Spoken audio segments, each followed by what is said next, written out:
students, welcome back to the physics class.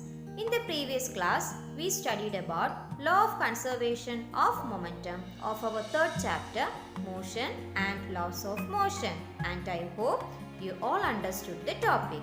And today we are going to learn about the circular motion, the last content of this chapter. So let's see what is circular motion. Circular motion.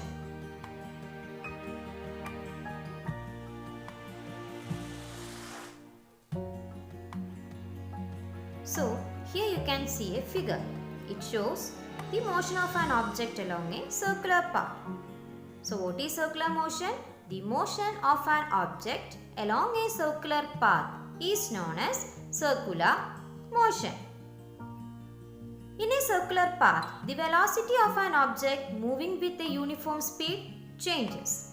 The change in velocity happens due to change in speed or change in direction, or due to the change in both speed and direction. A change in velocity produces acceleration that we already studied in our 8th standard. So what will be the direction of such an acceleration? Let's examine with an example. Whirl a stone tied to a string. When this stone is in motion, from where does it get the necessary force for circular motion? And in which direction will be the force? Let's see. The force we apply from the center of the circle reaches the object through the string. Therefore, the acceleration due to this force will also be towards the center of the circle along the string. And this helps the stone to move along the circular path. The acceleration experienced by an object in a circular motion along the radius towards the center of the circle is known as centripetal acceleration. That means the centripetal acceleration is for the object which moves in a circular path, and this acceleration is concentrated towards the center along the radius. This is centripetal acceleration. The force that creates centripetal acceleration is called centripetal force. Centripetal acceleration and centripetal force are directed towards the center. That means both are concentrated towards the center.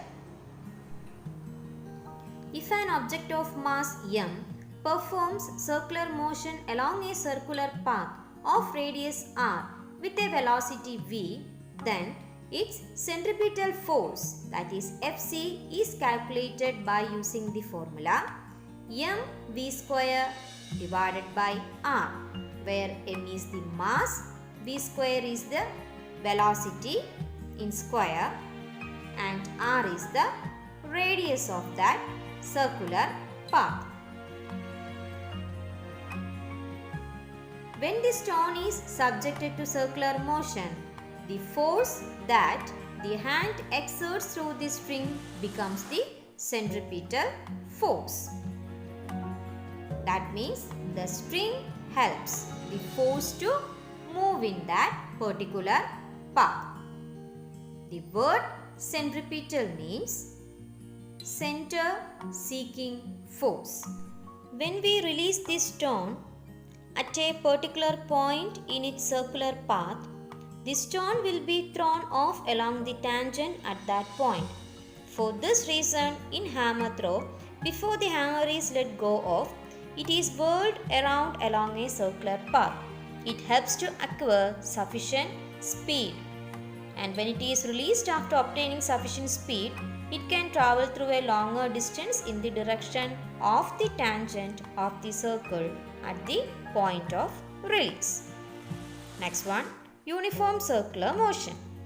If an object moving along a circular path covers equal distances in equal intervals of time, it is said to be in uniform circular motion. Equal distances in equal intervals of time in circular path It is called uniform circular motion. Example, the motion of the tip of the second hand of an antique pendulum clock and the motion of a giant wheel in an amusement park. But its speed is uniform except when it starts and stops. These are some examples for uniform circular motion. Try to find out more examples. Okay? And students, that's for today. I hope you all understood the content, and if you have any doubts, you can ask me through the WhatsApp. And thank you for watching. See you in the next video.